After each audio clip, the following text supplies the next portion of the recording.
Friday adventure continues. Let's go to the Valley of the North kung saan cool na cool ngayong summer. Relaxing and beautiful view. Check. Check. Masasarap na food. Check. Anjo, inggit Talaga, eh. Anjo. Check.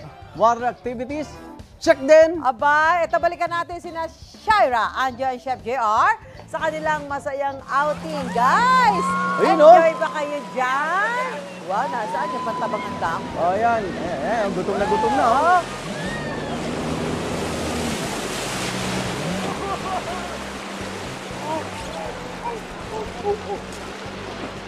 Ay, taas pa pala. Woo! Mga kapuso, tuloy-tuloy ang ating summer outing. Siyempre dito sa unang hirit, mga kapuso, andito po kami ngayon ni Shaira at ni Chef JR dito sa Pantabangan Dam. At mga kapuso, kitang-kita nyo naman, sobrang daming water recreational activities na present dito sa Pantabangan Dam. At isa na nga, sa masayang susubukan nila dito ay ang unang experience, syempre, ang jet ski. Pangalawa ay itong ever-present na banana boat na favorite nating lahat ng mga Pilipino.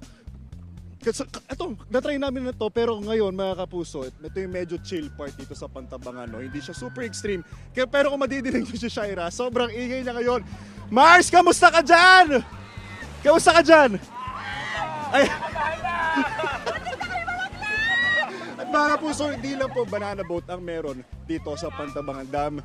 Meron din po dito ang bandwagon na sa kasamaang pala hindi natin masusubukan. Kaya abangan niyo po lahat sa inyo Pambansang Morning Show. Kasi lagi una ka! Unang hirit! Ayun na ba? Ito pala, additional info mga kapuso. Ang jet ski po ay bayad po dyan ay 3,200 pesos isang oras po yan. At 2,000 pesos naman po for 30 minutes. Sa banana boat rides naman po, meron po tayong 350 pesos per head na bayad. At ang maximum po ay 5 to 6 person pero minimum ay 4 persons. Sa kayak naman po, nakita nyo sa aking likuran na sobrang na-enjoy natin mga kapuso ay 300 pesos for 4 hours. Talagang may enjoy at masusulit yan. 4 na oras po kayo nagsasagwan. Ewan ko lang kung hindi kayo mapagod at mag-enjoy. At meron din po tayong bandwagon, yun nabanggit natin kanina. 300 pesos per person naman po ito for 15 minutes at minimum of 4 persons. At meron din po tayong ATV adventure na sobrang nakaka-excite dahil sobrang ganda ng tanawin dito at maraming terrain na talagang matcha-challenge ka gamit ang isang ATV. Sa halagang 1,800 pesos sa loob po ng isang oras, sobrang masusulit po ninyong lahat yan mga kapuso. Ito na po, tanungin natin kung ano nag-experience ni Chef JR at ni Shaira sa kanilang banana boat experience dito sa Pantabangan Dam. Hintayin natin sila mga kapuso. Mars, Chef, tara dito! Nakita nyo, dito pa sila natumbak ko kailang pababa na sila. Tutulungan kita! Tutulungan! Mars! Chef!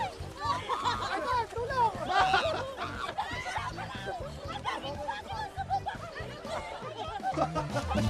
Ate, kamusta ang experience mo naman sa banana boat? Masaya po. Masaya. Okay, kamusta yung tubig? Sir, okay lang po. Okay lang. Mars, tumayo ka! Uy! Mars, bakit doon pa kayo nalaglag kung kailan pababa na kayo? Kala na kasi namin mababaw na.